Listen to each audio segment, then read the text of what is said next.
le Yesu Kristo ben kome. Amen. Minamia nanyi. Zireka ke amegado wezona mia dometo de siade. Le mia peto kple mia de la Yesu ben kome.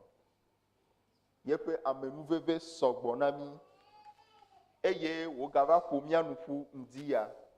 Eye me hwesebena yebe nu sen le don le mia dome. De ameike hwesekola na kpo yepe amenuveve. Ebe na ne le xɔ di sekola na kpɔ nye amenuveve na kpɔ nye nutikɔkɔe de nye meto na be na ne le xɔ di nye se la ma na kpɔ nye nutikɔkɔe wa. Ne t'ai-je pas dit, si tu crois, tu verras la gloire de Dieu. Alléluia. Que enu ike hia ne mia kpɔ Mawu ƒe nutikɔkɔe la ye nyi ŋkɔ eku ɖe ŋkɔ mia be xɔse. Eye xɔse be afɔɖeɖe gbãtɔ la ye nyi etoɖoɖo. Alléluia. Eye le kɔsiɖa yiwo ke de megbe na mia, Mawu ƒe gbɔgbɔ le mia kplɔm. Eye nyitsɔa, Mawu le gbɔgblɔ na mi to yeƒe gbɔgbɔ dzi bena yi me yɔ mi va yi ɖokui gbɔ dzodzro o.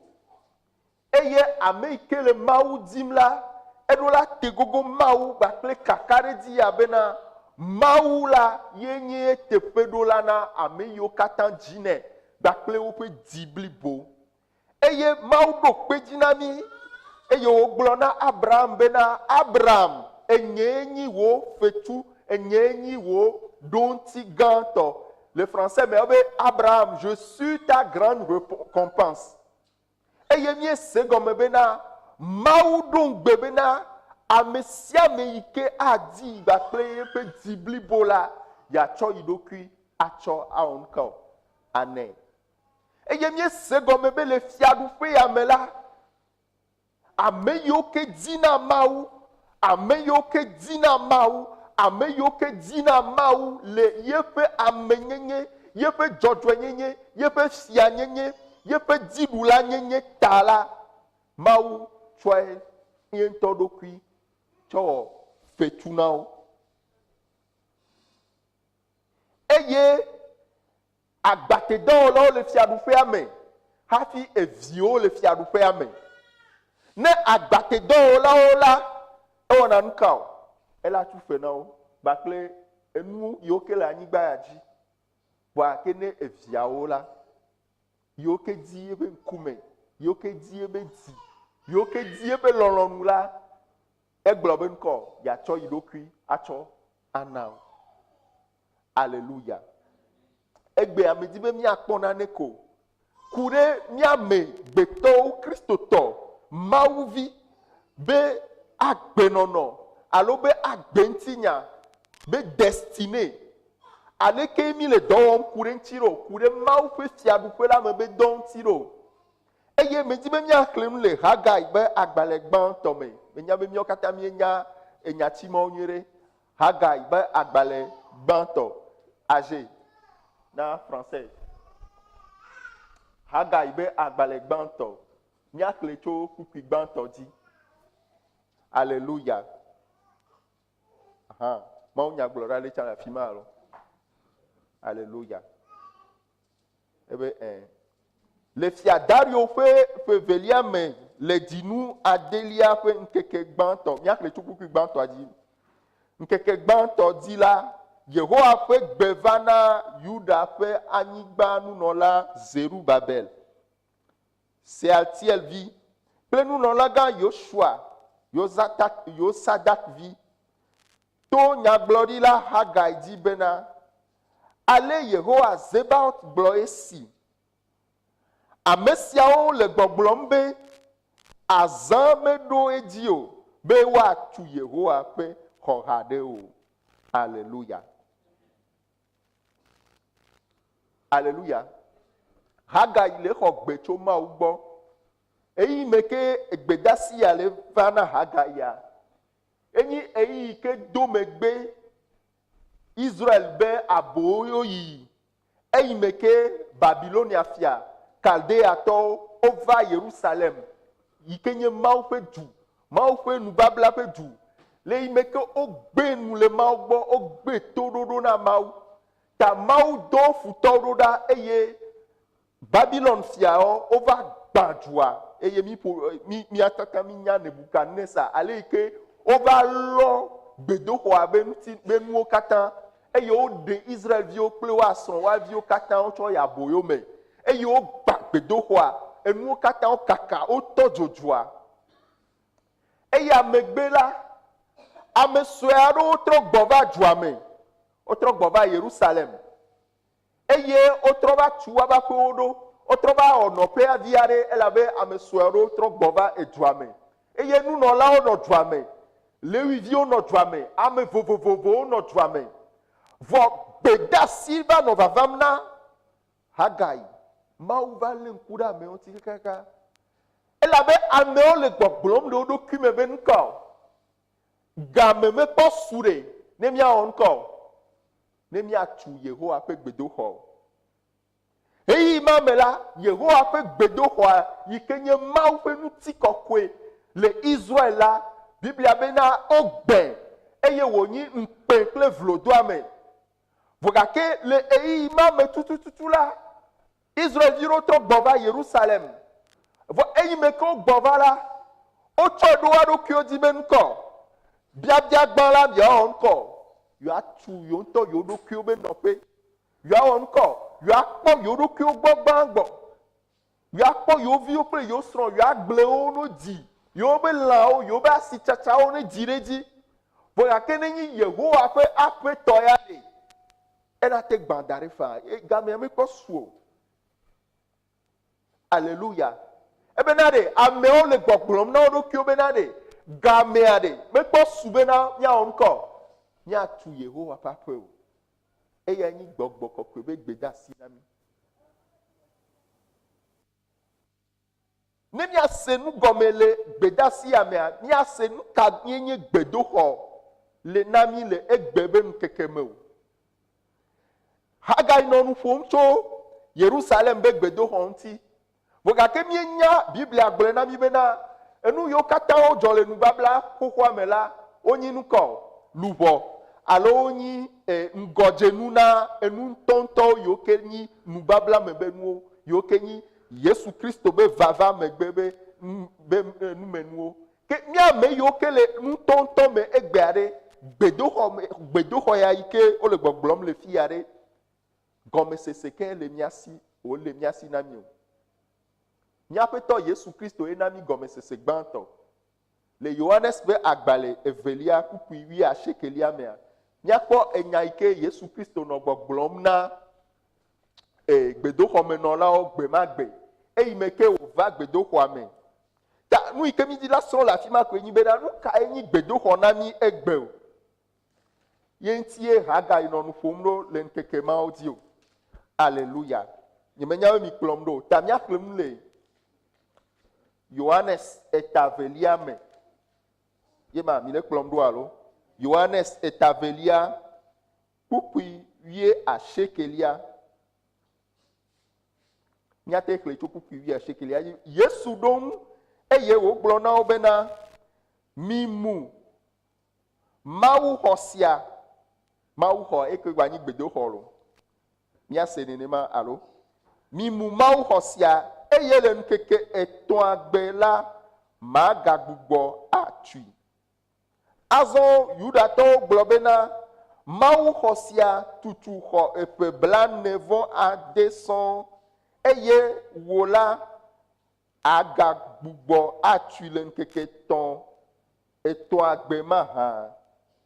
Biblia be ke eya le nu ƒom le yeƒe ŋutilã ƒe Mawu xɔ ŋuti. Alléluia. Kpukpui 22 be eye esi wòtitre tso ame kukuwo dome la, eƒe nusrɔ̃lawo ɖo ŋku dzi bena egblɔ esia ɖi eye woxɔ ŋɔŋlɔ la kple nya si Yesu gblɔ na wo la dzi se. Alléluia. Ke Yesu Kristo na mí ɖo ŋutia eyi me ke wòva gbedoxɔa me eye asitsalawo, fiafitɔwo, amewo le woantɔwo be nu yi ke dzrom wɔ le gbedoxɔa me eye wò dɔmedzo ho le me.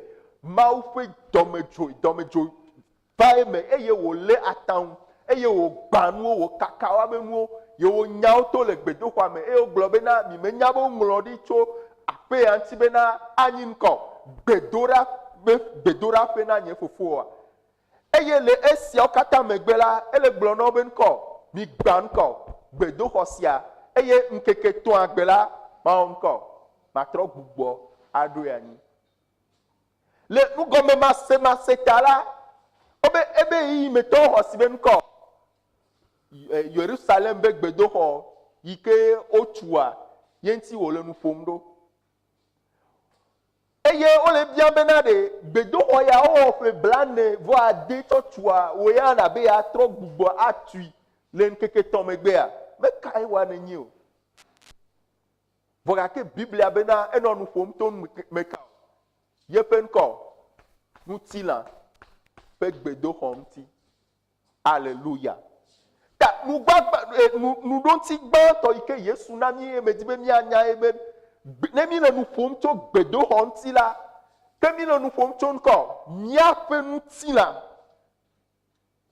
míaƒe ame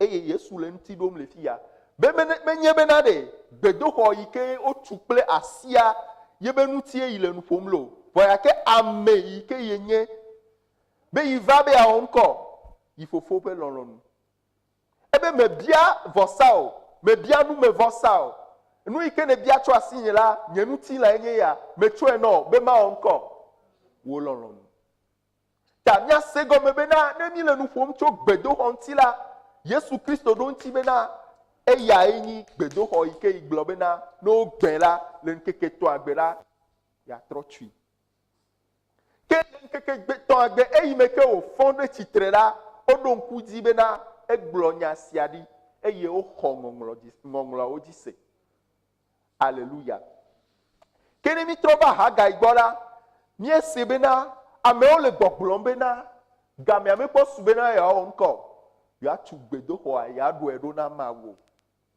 aleluya ke míase gɔme ko bena gbedoxɔ yi ke ŋuti Mawu le nu ƒom le fia menye exɔ ɖe le afi ɖe o aleluya eye kristotɔ nubabla yeye me be kristotɔ yiwo ke mi nyia gbɔgbɔ kɔkɔe be eyi menɔlawo mi ɖo la nya bena gbedoxɔ yi ke ti ne Mawu le nu ƒom tso gbedoxɔ ŋutia mele nu ƒom tso exɔ yi ke amegbetɔ tu kple asi ŋuti o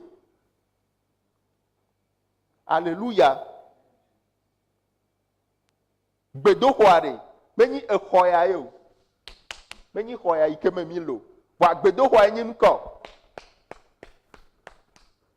me ɖeɖe ko nye ame bliboa nye gbɔgbɔ kpakple ŋkɔ nye agbe la ye nyi meka o gbedoxɔa ke gbedasi yi ke le va na Hagai nyi bena be amewo le gbɔgblɔm na wo ɖokuiwo bena ɖe game mekpɔ su bena ŋkɔ míatu gbedoxɔ na Mawu egɔnyi be Mawu ƒe didie nyi be ŋkɔ kristotɔ amegbetɔ ɖe sia ɖe ɖo la yi be tame susu aɖo la nɔ eɖokui dzi bena Mawu ƒe gbedoxɔa eɖo la yi ɖo la tui yi ɖo la wɔ dɔ ku ɖe ŋuti be Mawu ƒe ŋutikɔkɔe afi yi ke Mawu ƒe ŋutikɔkɔe ne wòanɔ ɖa eɖo la nɔ tutu ke ne medoe dzesi bena Mawu ƒe gbedoxɔa ele ŋukpe me egbã da ɖe etugu da ɖe Mawu ƒe ŋutikɔkɔea megava le o la biabia nye bena aleke mele gbɔgblɔm na ɖokuinye o ɖe mele gbɔgblɔm na ɖokuinye be gamea mekpɔ su oa aleluya sɔhe geɖewo gblɔna le wo ɖokuiwo me bena game mekpɔ su be matsɔ ɖokuinye na Mawu blibo ame ɖewo le mía kpɔm fifi lae ɖomahi wo meyi tsɔti egbe o wogblɔ bena ŋkɔ game mekpɔ su bena ŋkɔ masubɔ Mawu o aleluya ɖekadzevi ɖewo le ɖevi fɛ ɖewo le egbea me le eye me ko nɔ aseye tum le tsɔtia mekpɔ míatɔ sɔhe ɖewo wole ɖeke mele kpɔ kakakaka me be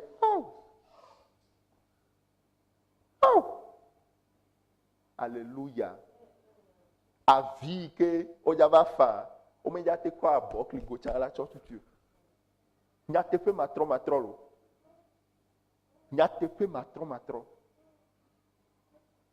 ne ame aɖe la do dzesi mawu ƒe dɔ le eƒe agbe me tso kaka ebe vi fe me ye wòatrɔ ɖe mawu ŋuti la ewɔ nu ka o eɖe yeƒe etɔ ɖokui be agbe kple me ka o ebe dzidzime la kpɔ ɖe yi ke mi le fu kpem egbe ɖa yeƒe dzidzime yeƒe dzidzime kpɔ vovototo le ƒomeawo me la nyema yi ŋkɔ tsã o ƒome yiwo ke me amewo meɖewo dzesi mawu tsã sugbɔ lo ƒome ɖeka ɖewo amewo ɖomahi wo dogo tso katolik me ɖomahi ame ɖewo nɔ briman me wotsɔ ɖokuiwo wotsɔ wobe ƒomewo tsɔ de asi na mawu wobe yewo masubɔ trɔ woatsã ame ɖewo se mawu nya kaka gɔme vɔa woabe dzime wotsɔ ɖokuiwo na mawu vovototo me le woagba kple míaƒe ƒomewo dome nakpɔ vovototoa kpe meda alakpa ame tsitsiwo le mía dome meda alakpa o meda alakpa o ta nakpɔ bena mía kristotɔ première génération tɔ mía ame yiwo ke le trɔ dzime ya nakpɔ bena ɖeviwo ba gbeme tsã ava tukara kaka wontɔ agbewo me tsã kliya kaka fi mawu la va ve nu mawu la va ve nu me kpɔ míatɔ sɔhɔ woabe nu wɔ nublanui nam be aw yesu wòla nɔ gblẽ nɔ kakakakaka nanɔ seto kaka ŋkɔ aŋɔka la va ku ta nɔ Alléluia. Obeno kafu mawu me bena de ame yiwo ke kpli bɔ le service neurologie le CHU campus Amiens bena ame titiwo nya. Ame titiwo le fi mɔ. Hein? Nye ŋutɔ me kpɔ kunku ɖeke ame be wo be chef eyi tsɔ miaga dogo. Dɔmelo. Efkram, efia gatɔn, bo, ame le nyui, to kumɔ va dɔme. Nyi ɖekadze, menyi ame tsitsi o, menyi be ame tsitsi ma nyi be na ɖe eku tɔgbe o, ɖekadze. Bo, ma yi etsɔ mia gadogo. Enye etsɔ ŋde gade ko yɔm be abe xɔlɔnya be ewɔ crise kaka wotsɔ yi kɔndzi. Ye mi dze nya ya gɔmea, mesu le tritɔ, ɖekadze via ku. Eti anyimlɔƒe mi le kpɔe le kɔndzi, ti anyimlɔƒe ɖeke. Mete le fɔn, mete le va ebe abɔ, mete le va ebe afɔ. Bo egbe ame le kpɔ nɔvi nyo bo no kafu ma wa ame la nɔ ri. Ti be na ɖe mawu ɖu fe do nene. Wobe gbalo tsa mi wobe miaƒo nuƒo tsa tetea atsɔ kafu mawu be ŋkɔntia mi mete le wɔ. Alléluia. Elabe mi gblɔ na mia ɖokuiwo abe game abe ale yi ke Hagai le gbɔgblɔ be ŋkɔ be o gblɔ be ŋkɔ gamea ŋkɔ so la me fifia ɖe gamea ŋkɔ so ne m va vo tsã ne m va vo le ɖokui nye me tsã edzim le dzɔ egbea ɖe dzi ke m fa dzitɔ m le dzɔmo ta ɖe gamea ŋkɔ so ma va kafu ma wo gabu me. Alléluia. Nyɔnu aɖe be ase tsotso mi sena le kudo ƒome nya. Oyɔnɛ be ayawavi me nya be amewo se ne be ŋkɔ enɔ ɖase ɖe ɖim be yewo yi bɔbɔ nyɔnuwo be bɔbɔ yewo nɔ eha dzim yewo nɔ aseye tsom kɔa enu dze nyɔnua ɖeka dzi ye yewo va le do gbe ɖa ɖe ta kakakaka kɔa ewɔ nɛ vi ɖe eyɔ yewo dzo yi aƒe me mesu ŋkeke tɔn kɔa wobe ŋkɔ nyɔnua ŋgava le eyinɔ yi ɖokui biam se bena ɖe ne gbema ame ma ŋutɔ ke nya bena gbema ye nyi ŋkeke kpɔtia ya kafu mawu ma ɖe. Gbenyi be gbema ye nyi ŋkeke kpɔtia ye na kafu mawu. Gbema ye nyi ŋkeke kpɔtia ye na wɔ dɔ na mawu. Kɔa evɔ. Ball close. Trɔtrɔ va megbe megale o. Ɖeke na wɔe ɖo. Mawu ne ve mia nu. Mawu ne ve mia nu. Hagai le gbɔgblɔm bena wo le gbɔgblɔm le ɖokuiwo me bena game mekpɔ su ne yewoawɔ mawu ƒe dɔ game mekpɔ su ne yewoawɔ ŋkɔ ne yewoadzra Yehowa ƒe aƒe ɖo eye Yehowa Ŋutsu asese. E wòle ɖo ŋuti na wo bena ɖe. Ne mi trɔ yi Hagai ba agbalẽ me. Míatrɔ yi Hagai me. Ebe azã de na miawo ya be mianɔ exɔ siwo me wofa ʋu ƒo ɖo la me. Eye xɔ sia ya na nye glikpo anɔ anyia. Mawu le nya biɔm. Bena fifia ɖe. Eyi me ke mi le gbɔgblɔm be enyea game mekpɔ su o. Ne miatu xɔ nyea ɖo. Nyame lɔ̃. Vɔa game su na miawo ya bena miaba ƒe gbagbawo. Français me awe vos maisons, vos abris lambrissés. Ego ime nkɔ. Enu yi ke wɔntɔwo le tutum be yewo tu aƒetsa. Enu yi wɔntɔwo le ʋeʋlim be wole ʋeʋlim na hã tsa. Mawu le yɔm bena nkɔ. Enu yiwo ke wogbã. Enu yiwo ke womeɖo ta o. Eye Mawu le gbɔgblɔ. Eyi me ke mi le gblɔ be game mekpɔ su ne miatu Yehowa ƒe aƒe o de game su bena mianɔ miawo ŋutɔ miaƒe aƒe me ya. Miale be nɛ. Miawo le ke nɛ. Vɔ nye aƒe ya ne wɔ ŋkɔ. Ne nyi ŋkɔ. Eglikpo da ɖe. Alléluia. Enu yi ke me di be miale nyi bena Yehowa le nu ƒom. Eye mi le gɔme sem bena gbedoxɔ la ye nye miaƒe agbe. Ye nye miaƒe dzi. Ye nye miaƒe ŋutilã. Alléluia. Míagate ma xlẽ le Korintotɔwo ƒe agbalẽ gbãtɔ eta edelia me kpukpui 19. Paulo gaɖo kpe nya yi ke Yesu Kristo gblɔ di. Korintotɔwo gbãtɔ eta adelia. 1 Corinthiens 6. Yema verset amesi ame nya kpukpui ma ame geɖewo nufiala geɖewo le mia dome. Alléluia.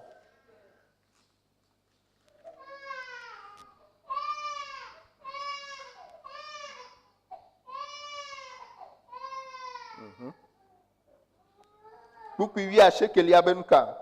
Ebe alo de mienye be miaƒe ŋutilã la gbɔgbɔ kɔkɔe la le miame si miexɔ tso Mawu gbɔ la ƒe xɔ ye wònye o. Eye mienye mia ɖokui tɔwoa. Matrɔ xlẽ. Ebe alo de mienye bena miaƒe ŋutilã la gbɔgbɔ kɔkɔe si le miame la si miexɔ tso Mawu gbɔ la ƒe xɔ wònye o. Eye mienye mia ɖokui tɔ o.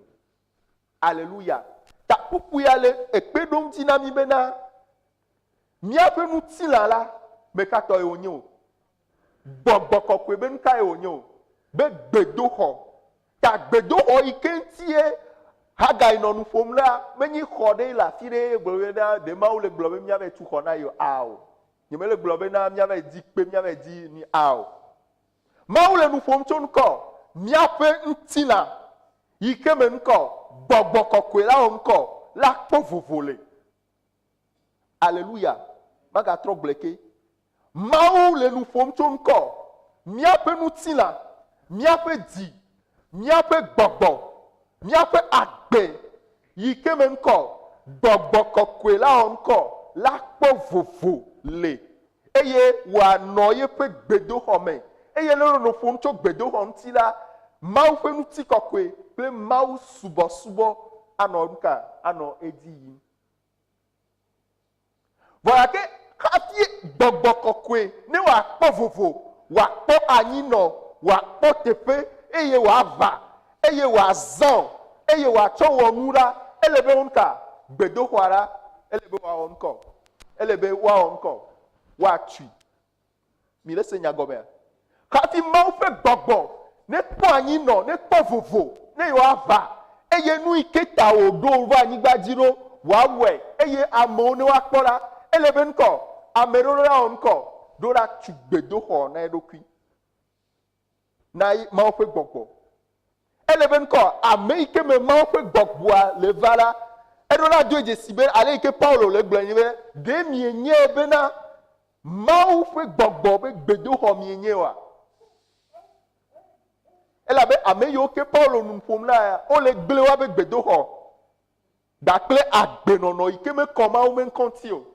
gakple gbegble vovovovo matro kple ahasio e wole gblɔ no be na ame ɖe tsɔ eɖokui tsɔ be na prostitue ahasiwɔla ɖe ɖe menya be na etsɔ zu ŋutila ɖekakpui oa eye wole gblɔ no be ɖeke miate tsɔ mawo ƒe gbedoxɔ atsɔ be na ahasiwɔla o be ne woagblẽ ɖo ta miese gɔme be na mawo ƒe gbedoxɔ yi ke menye la nuka edɔ le wɔm kɔ edɔ ku ɖe ŋuti be ne ŋkɔ gbɔgbɔ kɔkɔe ne wòawɔ ŋkɔ ne wòakpɔ anyi nɔ ta ne me do dzesi be na mawo ƒe gbedoxɔa nɔnɔme yi ke me wòɖo la nɔ la mele nenema o la ekpɔ ŋkume nam be ŋkɔ be mawɔ dɔ ke ɖoɖo le alo mevo agblɔ be na gamea su be ŋkɔ matsitre ne matu mawo ƒe gbedoxɔ alo magblɔ abe ale yi ke Hagai be gaƒoƒometɔ le gbɔgblɔm be ŋkɔ game mekpɔ su o. Alléluia. Sɔhɛ geɖewo ɖomahi ame ɖewo dzava kpɔm wole gbɔgblɔm le ɖokuiwo me be na game mekpɔ su o ne míasubɔ Mawu game mekpɔ su o. Ame geɖewo yɔyɔ le woƒe agbe dzi ƒome geɖewo esrɔ̃tɔ geɖewo ame gbogbo ɖewoa yɔyɔ le woƒe agbe dzi vɔ enya ɖeka yi ke gblɔna na wo ɖokuiwo ɖe nyi be ŋkɔ game mekpɔ su o game mekpɔ su ne matsi nu dɔ game mekpɔ su ɖe ne matu ɖokui nye ɖe xɔ me madzo ne mato gbe ɖa o game mekpɔ su ne matu ɖokui nye ɖo. Alléluia. Minya bena Petro le Petro ba agbalẽ gbãtɔ eta velia mea Petro le gbɔgblɔm bena miame yiwo ke nyi ekpe gbagbewo ɖa mi ɖo la wɔ ŋkɔ mi ɖo la tu mia ɖokuiwo be mianyi ŋkɔ gbɔgbɔme be gbedoxɔ na me ka o na Mawu yi me oke me nume vɔsa le edzi yim le. Alléluia. Medi be miase nya nyuie ɖe ye nyi ŋkɔ be edɔ ku ɖe miaƒe agbe ŋuti be gbedoxɔ yi ke mienye ɖa Mawu ƒe gbɔgbɔ ne kpɔ vovo le eme Mawu ƒe ŋutikɔkɔe ne kpɔ vovo le eme. Alléluia. Mino la se gɔme bena le anyigba ya dzi la fiaɖuƒe ame eve le dɔ wɔm ne mi nɔ nu ƒom tso teƒe ɖoɖo kpɔkpɔ le fiaɖuƒe la me la mino la nya bena fiaɖuƒe ame eve ye le avu drem fiaɖuƒe ame eve ye le aʋa wɔm ke fiaɖuƒe ka me dzi la xɔ ɖe ɖokui nye me o le aƒe nye me ɖe fiaɖuƒe ka le aƒe nye me o fiaɖuƒe ka me xɔ le aƒe nye me o fiaɖuƒe ka me xɔ le dɔ nye me o fiaɖuƒe ka me xɔ le agbe nye me o fiaɖuƒe ka le zɔ ɖem le vinye ƒe agbe me o ebe game mekpɔ su ne miawɔ ŋkɔ miatu gbedoxɔ. Mawu le ɖo ŋuti na wo bena wone lé ŋku ɖe woƒe agbe ŋuti nyuie ɖe ta le Hagai eta adrelia me eta gbãtɔ kpukpui adrelia be ebe ale Yehowa Zebaot gblɔ esi mi lé ŋku ɖe miaƒe zɔzɔme ŋu mi yi to eye mi yi towo dzi miatsɔ atiwo ve be miatu xɔ lae ne wòadze nunye eye bubu nanɔ nunye Yehowa ye gblɔe eye le kpukpui asiekelia me ebe ŋkɔ miele nu geɖe sinu kpɔm gake mesɔgbɔ o miehe nu va aƒe ke meɖo ƒuƒu ɖe Yehowa be nu ka tae ma le esi nye xɔ nye glikpo li ke miawo ya mia dome ame sia ame le ɖuɖim kem le eƒe xɔtutu me la tae. Alléluia. Yehowa le to na wo bena ɖe Mawu ne kpe ɖe mia ŋuti ebe no one trɔ kpɔ woƒe agbe nyuie ɖe. Alléluia. Alléluia. Enu gã aɖe be gbeme le nɔ gbedodoɖa na Mawu enyi ŋkɔ si dzedze discernement. Alléluia. Elabena ne si dzedzea me su asi oa enu la nɔ gbegblẽm le gbɔ la be gbɔgbɔvɔe alo ame yi ke va gblɔ be gbɔgbɔvɔe agblɔ togotɔtɔ ela va nyo gbe ɖeka Hey, elavanyo gbere kako. Alléluia. Togo tobe slogan ouais. Elavanyo là oh, elavanyo. Elavanyo koko. Ma ou le tona obena de mi blemi adokyo. Hey meke nya fea wonye gliko dare. Nyenu gbedodo.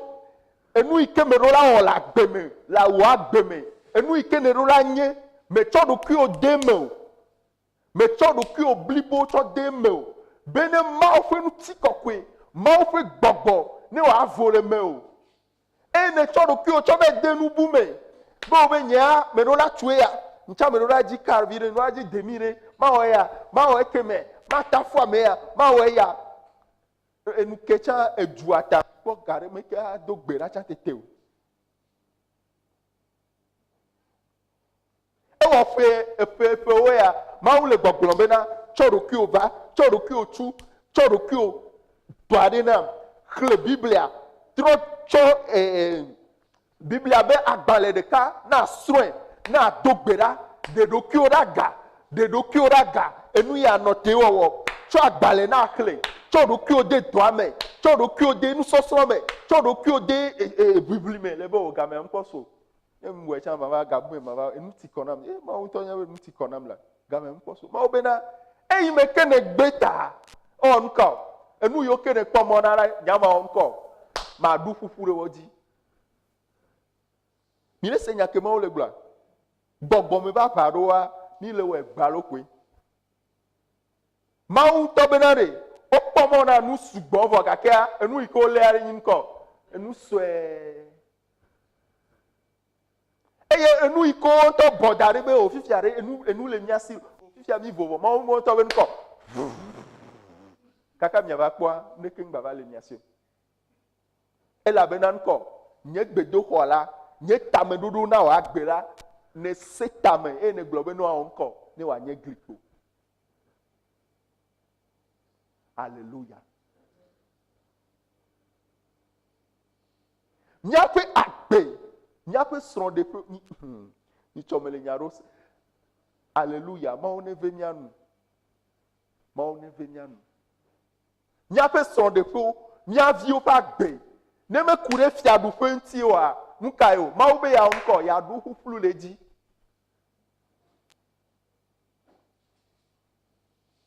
Amerone daughter nyaka subo mawo. Amerone son eodeta ma ujago. Amerone wa viota ma onko ma upenu. Alléluia.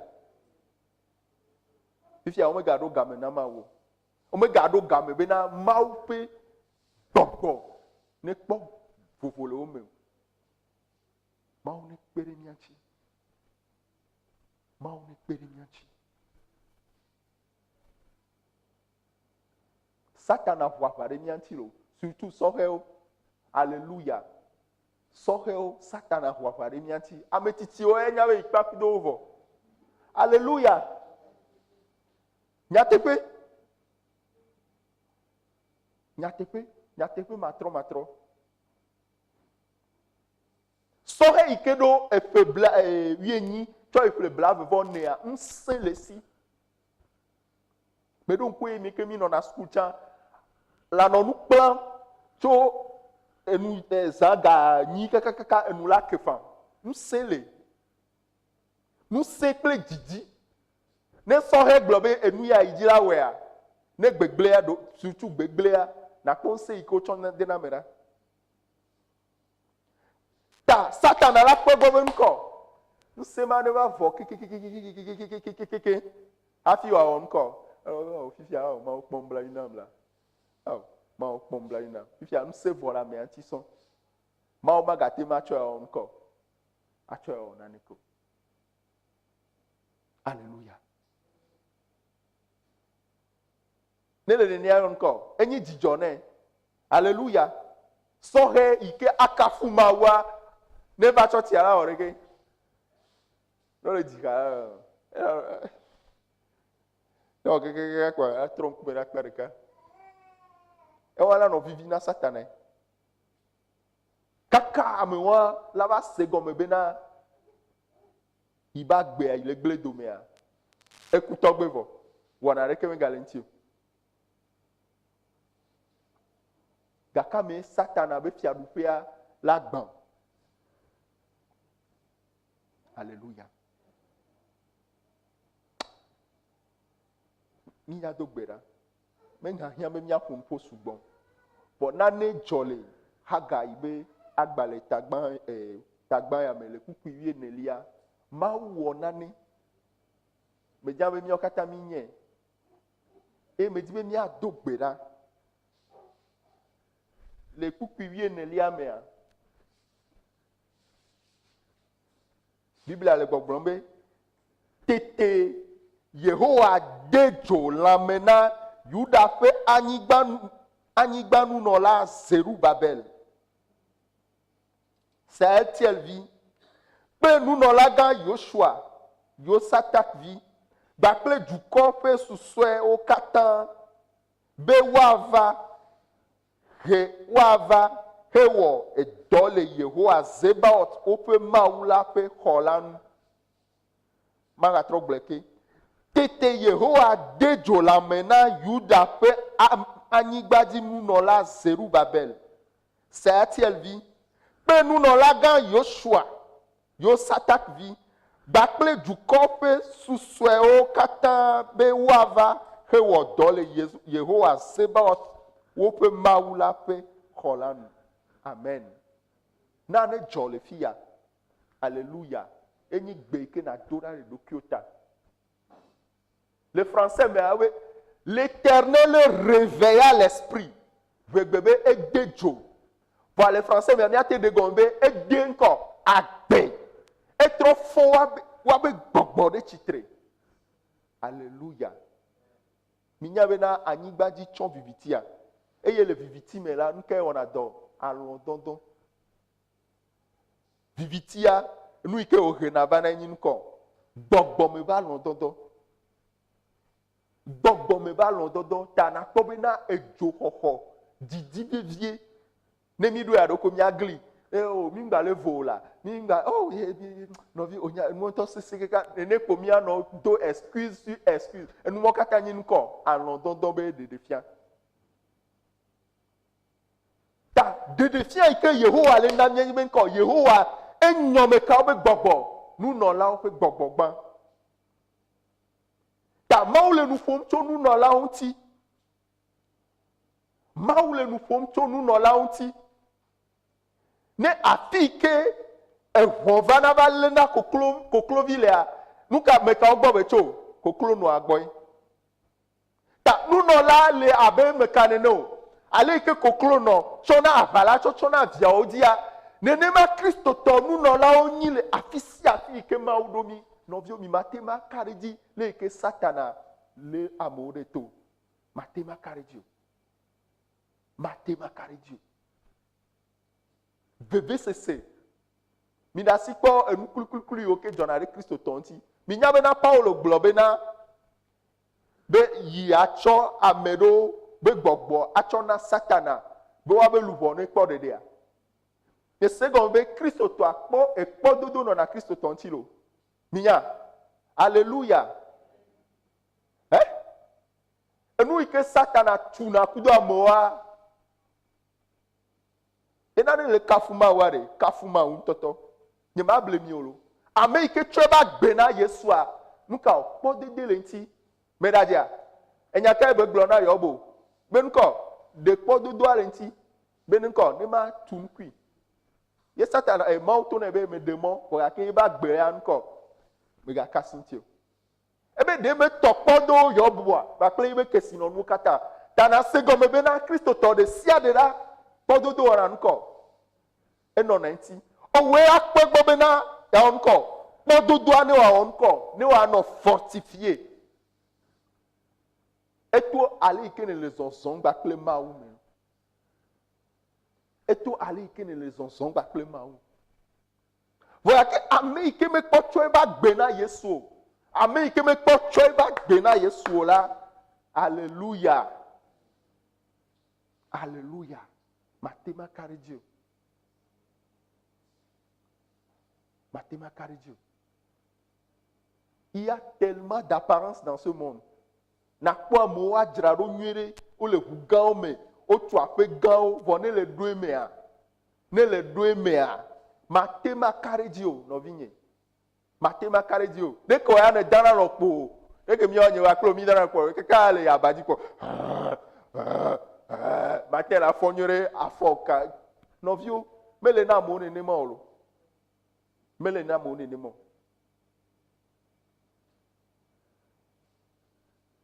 Ta miawe ro la titre miawe nyi nu no la ona Yehowa ebe eye Yehowa nyo Serubabel pe gbogbo edejo me medibe nya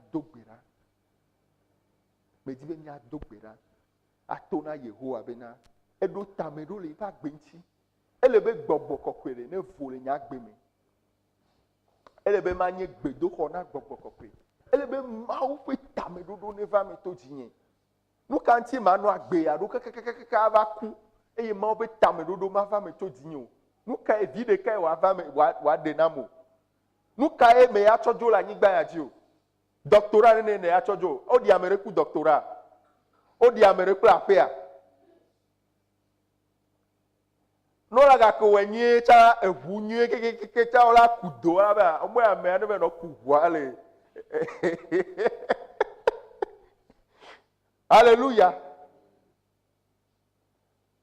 Amero kucha yakamo kueva howa benu keke. Ni kwa yakameto ameyo keme do tao ba howa benu. Nuka ta ma ofe tamedodo ma fa menani. Amero wodo ohun wo onlo be mawu ogbule mawu di ojo le ma ogbo le nuwa enu okata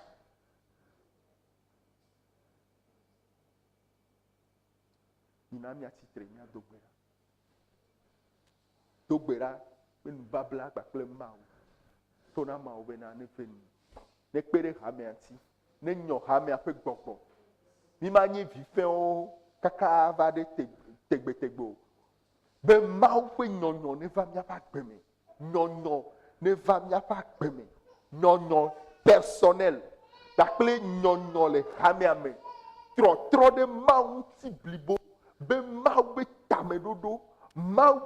tamedodo le yakpenchi o me dim ko be na ma va nanyi ko ne ma trojo ao o dim be na mawu pe gbogbo ebe manye mawu no ma no dome eye wa nye juko ebe demi menye be na nyafe tilara enye gbogbo kokwe be gbedo hoa dogbera be Yehowa me gada sim de kel cho didi cho de menye nyonye gbogbo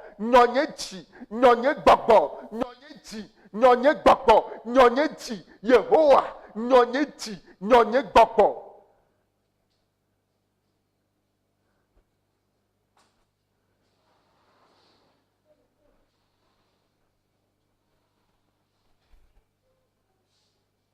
Gbọ́ ma gbé, Jésù gbọ́ ma gbé, àgbé nàlá, àgbé mẹ́yẹ,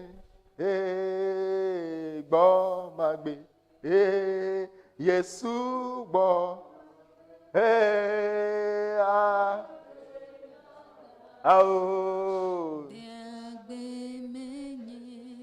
gbọ́ ma gbé.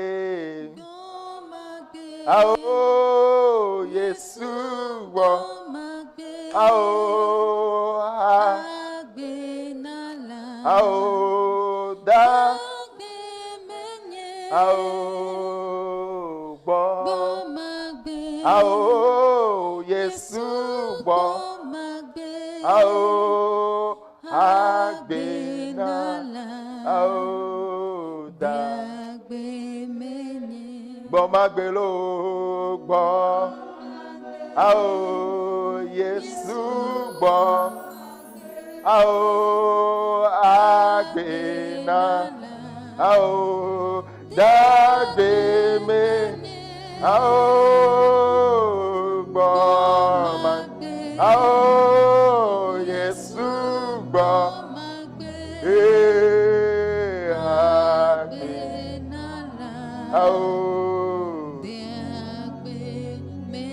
Yatagbo magbelo gbo. Ao Yesu gbo. Agbena. Ao diagbe me. Ao gbo magbe. Yesu gbo.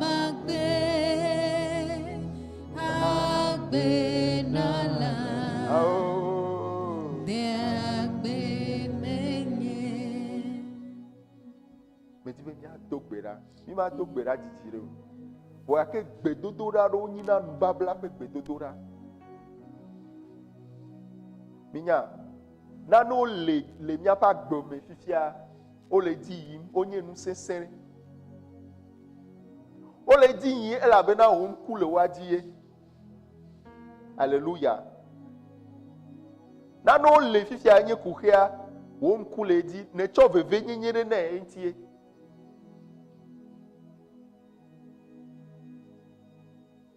Alléluia. Trɔ ɖe Yehowa Mawu bintɔ la ŋuti. Gbakple wo dzi blibo. Bena Mawu fifia ɖe enu yi ke ŋuti ne ɖom va anyigba ya dzi ɖe matsɔ ɖokuinye de me. Paulo tona Timoteo bena hafi matrɔ va tsɔ ɖokuiwo na Mawu ƒe nyahexlẽ gbakple gbedodoɖa. Tsɔ ɖokuiwo ne blibo be wo ŋkɔ gbedede la ne dze ƒãa na ame sia ame. Ame ɖewo le mía dome, Mawu tsɔ dɔ de asi na wo.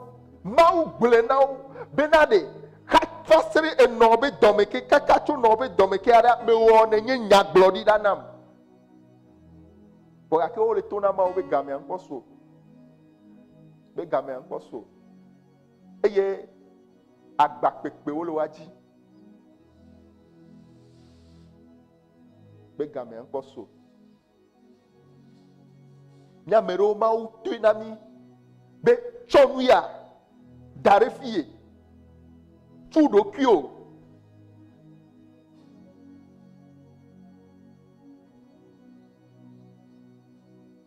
Gbɔ magbe. Yesu gbɔ magbe. Agbe na ao. Agbe. Ao. Gbɔ. Yesu gbɔ magbe. Agbe na la.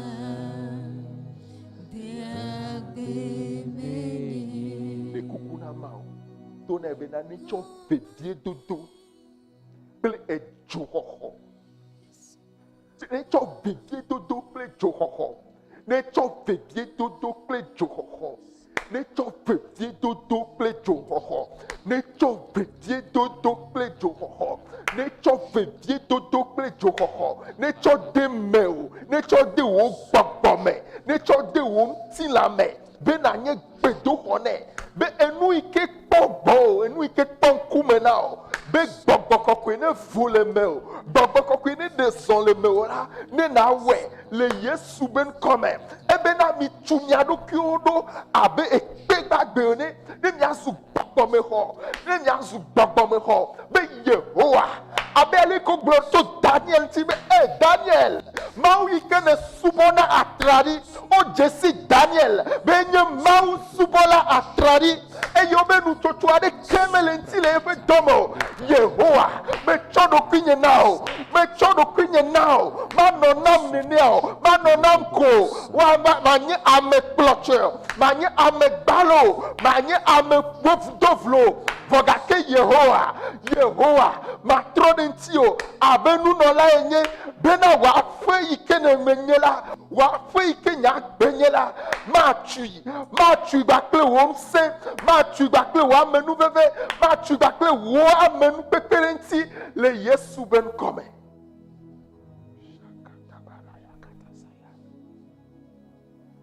Debraso katabaya. Kadu sandaba kataba satakaya.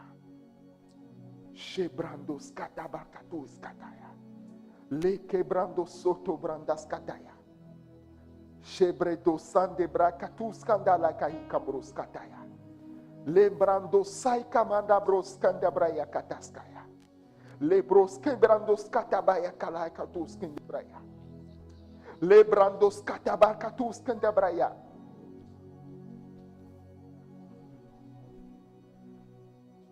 Je n'ai pas dit que tu périras. Je n'ai pas dit. Tu sombrerais, mais tu as dit, allons de l'autre bord. Alléluia. Allons de l'autre Allons. bord. Allons. Il n'a pas dit que tu coulerais. Il n'a pas dit que tu sombrerais. Il a dit, allons de l'autre bord. Allons de l'autre bord.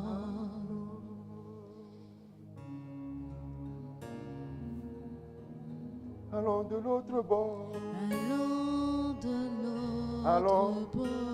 Allons de l'autre bord. Allons Allons. de l'autre bord. Allons de l'autre bord. Allons. De l'autre bord.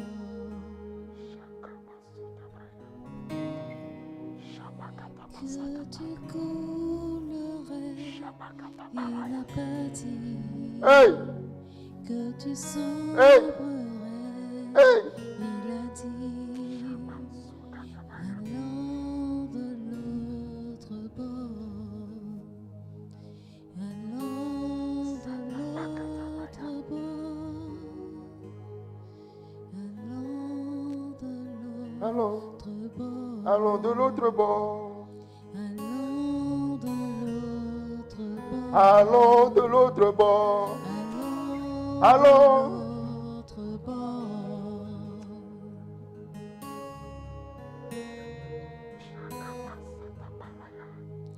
Mettons benami bena. Mia nyuroti afuatio. Mettons benami be azonli ke me mi todi play la. Mia ti chaka chaka me. Mia ti nkokwe me o. Mettons be comme na nye bakple o. Me glona mi benade. Nemi ina koa. Mia ti modi bakple yo. Aw. Tokbera. Dogbera bakple hose ukeke. Be Yesu, nyema nyroti nyayamo. Nyema nyroti kuheamo. Enu ya ike hemo. Be nyeme galen kogbe yin bakple o. Yesu, nyema nyroti mo. Nyema nyroti mo. Nyema nyroti mo. Nyema nyroti mo.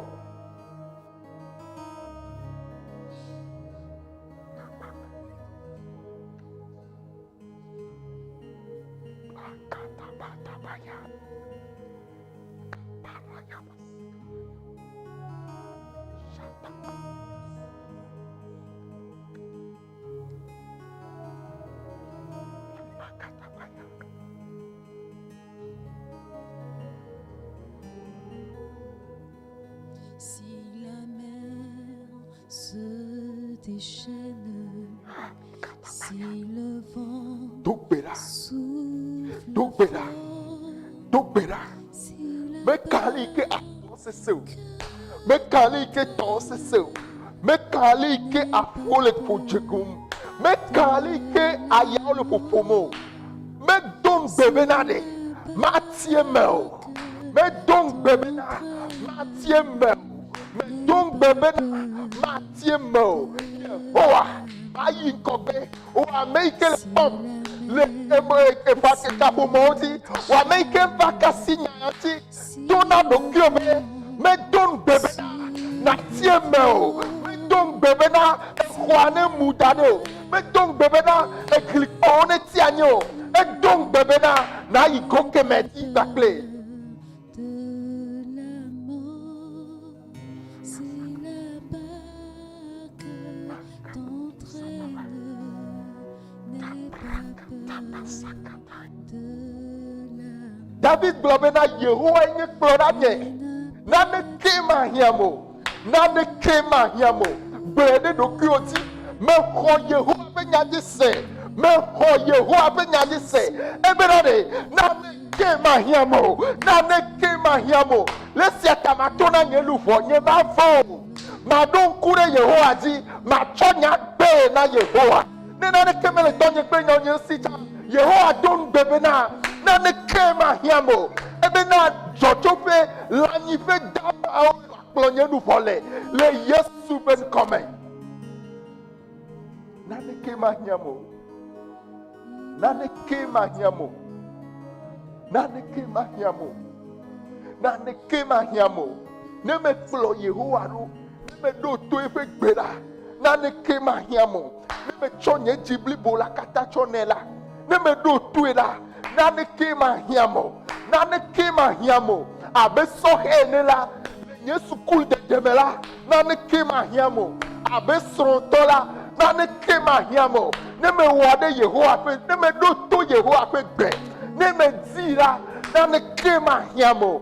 Naneke mahiamo.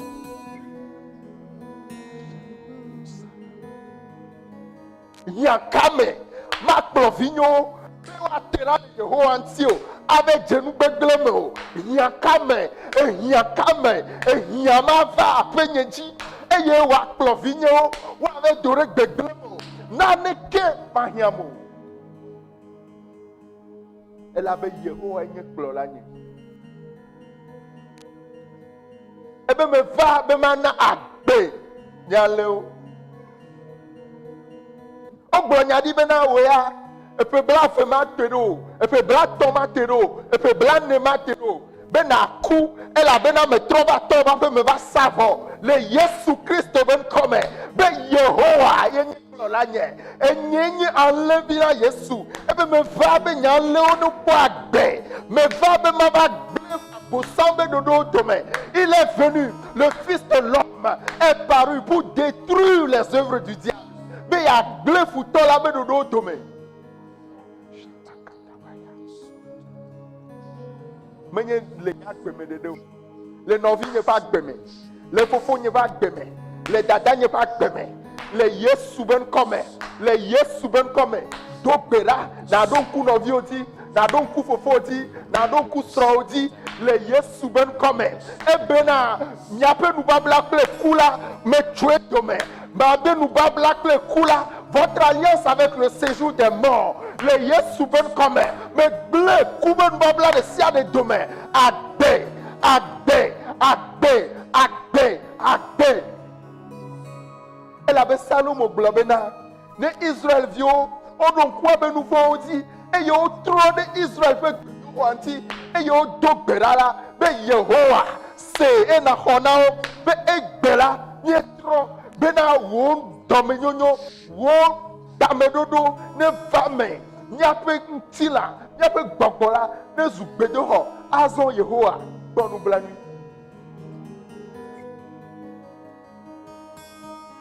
Laikama sobranda sakataya. Makabros kandaya. Mandebros katabaya. Shebrando sekete branda saya. Tu as si daré un tort de kyodi. De un tort de kyo bakle o fometa. De un tort de kyo bakle viota. Biblia globena nous tila meni dolele to. Be les Corinthiens to ba gbale ebe nous tila la afeto la to e oni. Les siata o globena ne savent pas que votre corps est le temple du Saint-Esprit. Le Yesu ben comme et dolele de siade et dani dolele voidi.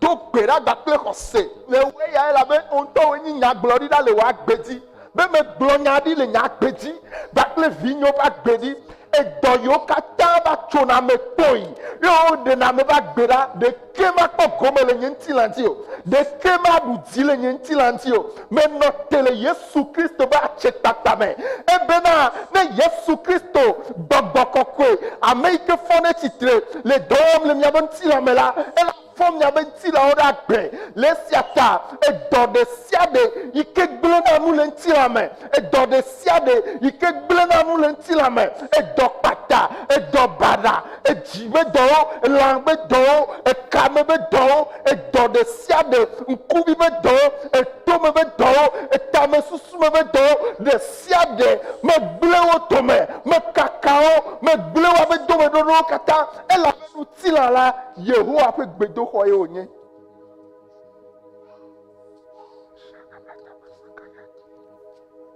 Nɔvi ɖe sia ɖe yi ke le anyimlɔƒe fifi lae le dɔléle ɖe ta míede se be ŋutilã gbedoxɔ wònyi na yehowa menye dɔléle be anyimlɔƒe o menye dɔléle be anyimlɔƒe o menye dɔléle be anyimlɔƒe o evinyewo manye dɔnɔ o evinyewo manye dɔnɔ o nye ga yehowa ƒe be ga yi ke wòtsɔna ma nyematsɔe ƒle atike o nyematsɔe na kɔndzi o elabena yehowa ƒe gbedoxɔ menye yehowa ƒe gbedoxɔ vinyewo nye.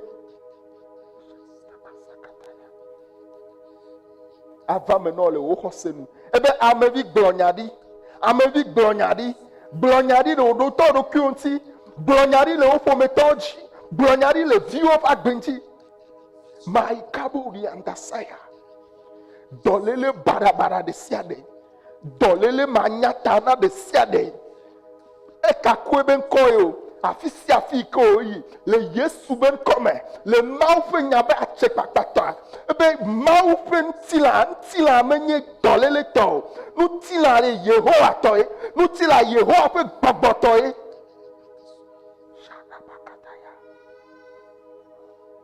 Il n'a pas dit que tu couleras. Il n'a pas dit que tu sombreras. Il a dit, allons de l'autre bord, allons de l'autre bord, De l'autre bord. allons de l'autre bord. Akpeno Yesu. Owe de dzo miaƒe gbɔgbɔ me. Eye dzo ya meti fi ya o. Míetsɔe míetsɔ yi míaƒe aƒewo me. Míetsɔe míetsɔ yi míaƒe asiwo me. Míetsɔ yi míaƒe sukulɔawo me. Míetsɔ yi míaƒe dɔwɔƒewo. Be gbɔgbɔ kɔkɔe be dzo ya ne kplɔ mí ɖo. Mawu lɔlɔ̃ ƒe dzo ya. Mawu ƒe aƒe be lɔlɔ̃ be dzo ya. Luvɔwo ƒe lɔlɔ̃ be dzo ya. Ne tutu mí le Yesu Kristo be ŋkɔ me. Amen. Míadzɔ nu. Emegbea mía dada Rachel la do gbe ɖa ɖe ŋdzɔdzɔ eta na mí.